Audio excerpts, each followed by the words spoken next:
Hi, Plant High. I'm Griffin Anderson. And I'm Bryce Jenkins.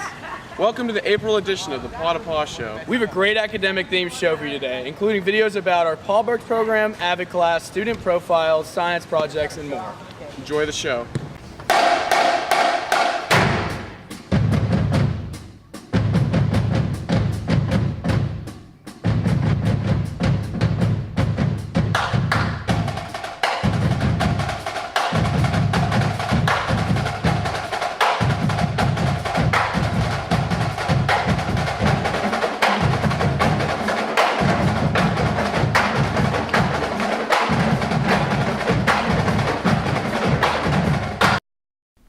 You arrive to school in your Hyundai Sonata, and you realize you forgot your daily cup of coffee. You think your day is ruined, and you'll never make it through the day, but then you see something in the distance. Its glorious sign says Paw2Paw Coffee.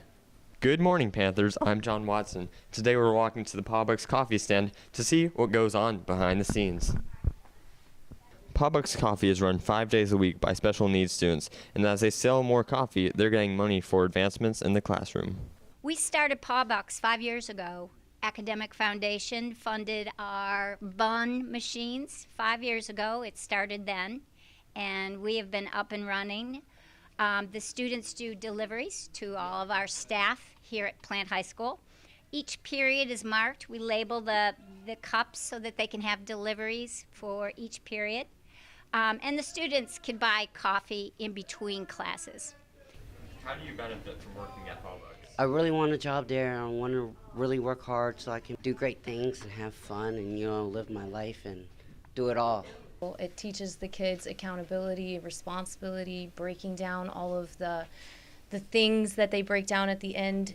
It really teaches them real life skills and on-the-job training in a way that we couldn't facilitate any other way, but through our wonderful Paw2Paw program and Miss Radigan and Miss Medina and all the wonderful work that they do.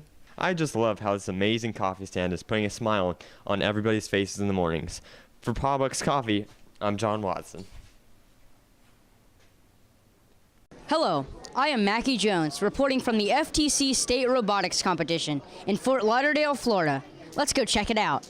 FTC is a robotics competition that organizes the competitions and exposes us to all of the different applications of engineering in the real world. To begin the morning, the teams test and modify their robots and discuss the challenge with other teams. The goal is to collect wiffle balls of about 3.75 inches and shoot them into hoops. Also, in the end game, our goal is to collect a cat ball and deposit it on top of the hoop. It's kind of stressful, but we're fairly confident. Actually, our autonomous program to start the match helps us feel fairly confident by giving us a leg up at the beginning. Throughout the day, KN03 enjoyed cheering on their drivers, and their robot performed just as expected, placing them third overall and advancing them to the Super Regional competition in Athens, Georgia. If you would like to help support the team, visit their GoFundMe page.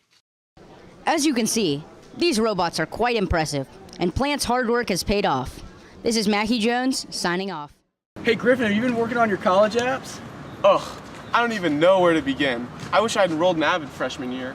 Check out this inside look of the PHS AVID program and a student profile on freshman Gunnar Frankel.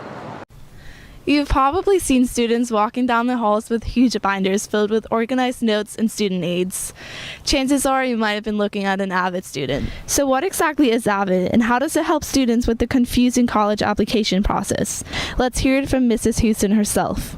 The AVID stands for Advancement via Individual Determination, and it's a class, it's an academic elective that allows students who have the individual determination to be successful and go to college and be successful once they get there.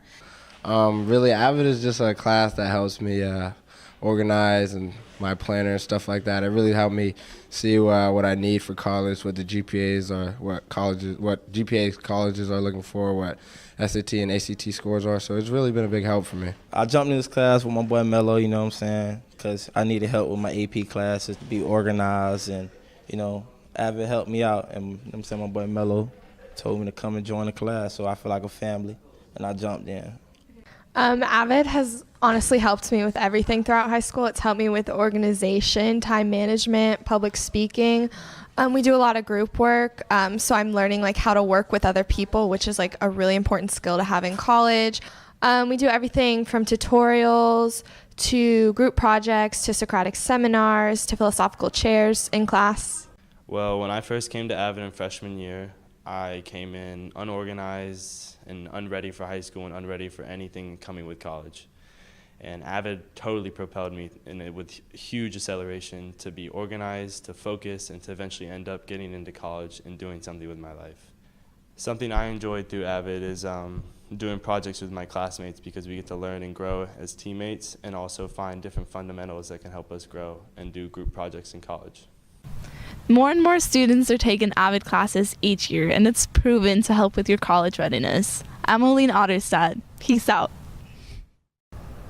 Plant has always been known for astounding students, from Olympic hopefuls to NFL prospects. But few know of Gunnar Frankel, a worldwide recognized judo and grappling champ.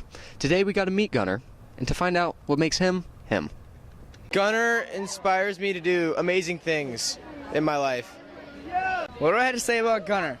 You know, I look up to him. Gunnar he's a good person. He's great at karate, you know the... Yeah. Yep. In the fighting world, what would be your greatest accomplishment? In 2014, I went to California and competed at the IBJJF World Championships, took first place. So you're a good friend of Gunnar's? Yes. What would you consider makes him a good friend? Absolutely nothing. He's a horrible person. Don't be friends with him. Other than fighting, what talents do you have? Well, I can do this. Other than fighting, what would you consider makes you you? The fact that I have gray hair.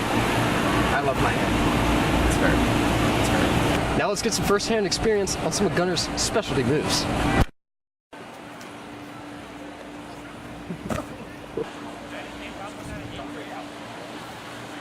Oh God. Oh God. And now his favorite move? No. And that's Gunnar Frankel. Thank you. That was some serious dedication by Daniel Curtis. I don't think I'd let a freshman flip me. It's all physics and science. Coming right up, we have some science with the Mentos Challenge and an anatomy lesson with the little flab on the skin of your elbow, the weenus. I'm Jonathan Apre, and for today's science experiment, we are going to be trying to put Mentos in these 4 Coke bottles and screwing the cap back on before it goes boom.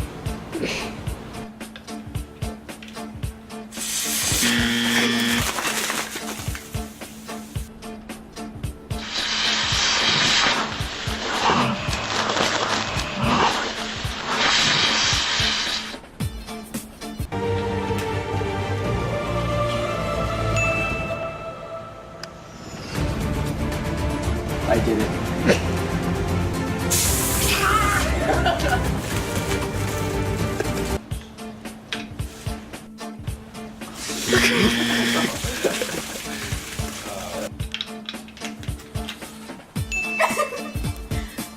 Alright, after further examination, we can conclude that you can screw the cap back on before the Coke bottle goes boom.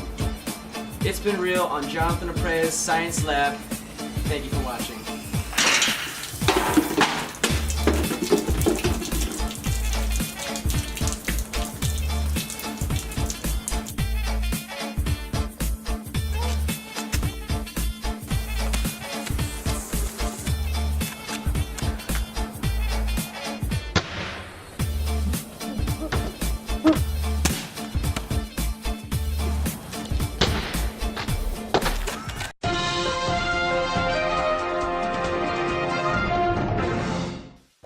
Hello Plant High School, I'm Quinn Chittenden, PHS News, and this week I wanted to investigate the recent rumors of there being a body part called the weenus located on the elbow and figure out more about this anatomical structure.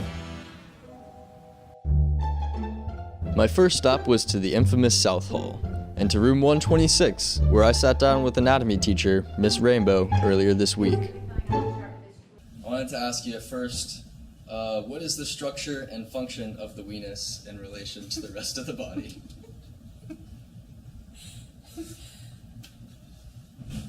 I don't teach that in anatomy and physiology.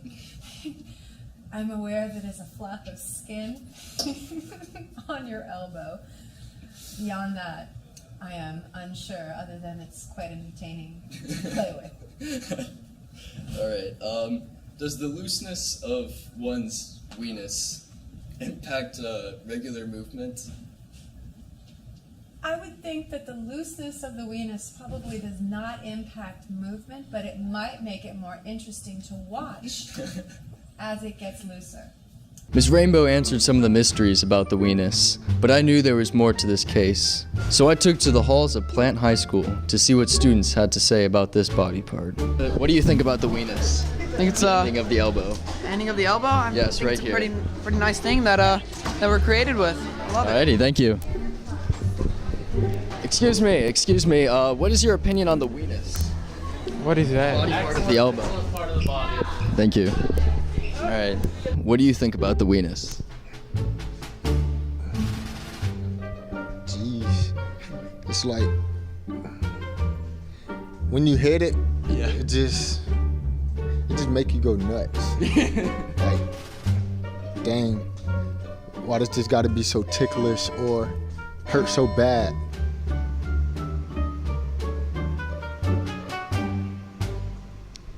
I guess the mysteries of the weenus will never be solved. Until then, it remains a body part that'll entertain us for years to come. For PHS News, I'm Quinn Chittenden, signing off. Wow, that was interesting. Thanks, Quinn. If you thought that was interesting, you'd love to see what's up next. What's up next? We have a reading of MLK, Oscars trivia, and dramatic Amazon reviews.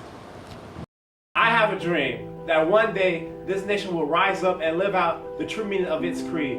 Hold these truths to be self-evident that all men are created equal. I have a dream that one day, on the red hills of Georgia, the sons of former slaves and the sons of former slave owners will be able to sit down together at the table of the brotherhood. I have a dream that one day, even the state of Mississippi, a state sweltering with the heat of injustice, sweltering with the heat of oppression, will be transformed into an oasis of freedom and justice. I have a dream that my 4 little children will one day live in a nation where they will not be judged by the color of their skin, but by the content of their character. I have a dream today. I have a dream that one day, down in Alabama, with its vicious racist, with its governor having his lips dripping with the words of interposition and nullification. One day, right there in Alabama, little black boys and black girls will be able to join hands with little white boys and white girls as sisters and brothers. Andy Hulma Hadenhar. Hoy tengo un sueño. Ja, heb ik un jour. Ja, ein plan today. I have a dream today. I have a dream that one day every valley shall be exalted, and every hill and mountain shall be made low. The rough places will be made plain, and the crooked places will be made straight. And that glory of the God shall be revealed, and all flesh shall see it together. And the glory of the Lord shall be revealed, and all flesh shall see it together. This is our hope, and this is the faith I go back to the South with. With this faith, we will be able to hew out of the mountain of despair a stone of hope. With this faith, we will be able to transform the jangling discords of our nation into a beautiful symphony of brotherhood. With this faith, we will be able to work together, to pray together, to struggle together, to go to jail together, to stand up for freedom together, knowing that we will be free one day. And this will be the day. This will be the day when all of God's children will be able to sing with new meaning. My country, 'tis of thee, sweet land of liberty, of thee I sing. Land where my fathers died, land of the pilgrim's pride. From every mountainside, let freedom ring. And if America is to be a great nation, this must become true.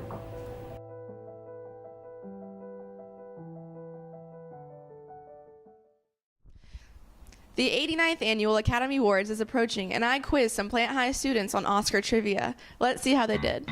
How old was the youngest person to ever win an Oscar? Were they A, 5 years old, B, 7 years old, C, 8 years old, or D, 10 years old? I'm gonna go with 8. It's 10. It's 10. Good guess. 7 years old? I'm sorry, it's 10 years old. Which TV news network are the Oscars aired on? Is it A, ABC, B, Fox, C, NBC, or D, CBS? C. It's A, ABC. NBC. I'm sorry, it's ABC. NBC. Yes, it's ABC! Semi-hard. I think you can do it, but here's your first question. The Oscar Award statue weighs approximately how many pounds? Is it A, 8.5 pounds, B, 10 pounds, C, 12 pounds, or D, 12.5 pounds? I'm gonna say 10 pounds. It's 8.5. Sorry. What year did the Oscars begin? Was it A, 1915, B, 1921, C, 1929, or D, 1933? I'll go 1933.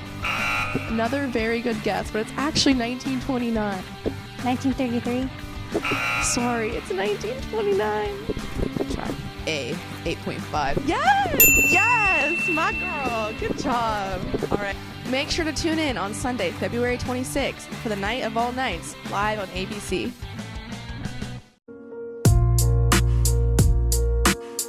Welcome back to the Tonight Show with John Watson. Today we have our friend Manny with us. Solid. And we will be reading off dramatic Amazon reviews. Hey Connor, can you dim the lights and add some dinner music? Thank you. Patrick J. on buying uranium ore said, I purchased this product 4.47 billion years ago, and when I opened it today, it was half empty. 3 stars. Here we have Baxter on buying the book Knitting with Dog Hair. Actually, all of the reviews are serious because this is a serious book. Be afraid. 5 stars. KR on buying inflatable toast said, I've used many types of inflatable toast, and I can say without question that this is the best inflatable toast out there. If you are like me and can't be without a high quality inflatable toast, this is the one for you. 2 stars. Now we have Shade D on buying 4,500 live ladybugs. He said, I was impressed with the quick delivery of my order. The ladybugs arrived in a vacuum sealed bag 2 days after I ordered them.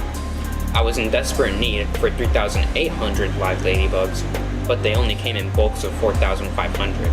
I now have 700 extra live ladybugs. 4 stars. And last but not least, Kelly M. on the book All My Friends Are Dead. Said, everyone who comes to my apartment and reads this book dies laughing. Now, all my friends are dead. 3 stars. Thanks for watching The Late Night Show with John Watson and Manny Benitez. This has been The Late Night Show in the morning with John Watson and Manny Benitez. Signing off. Signing off.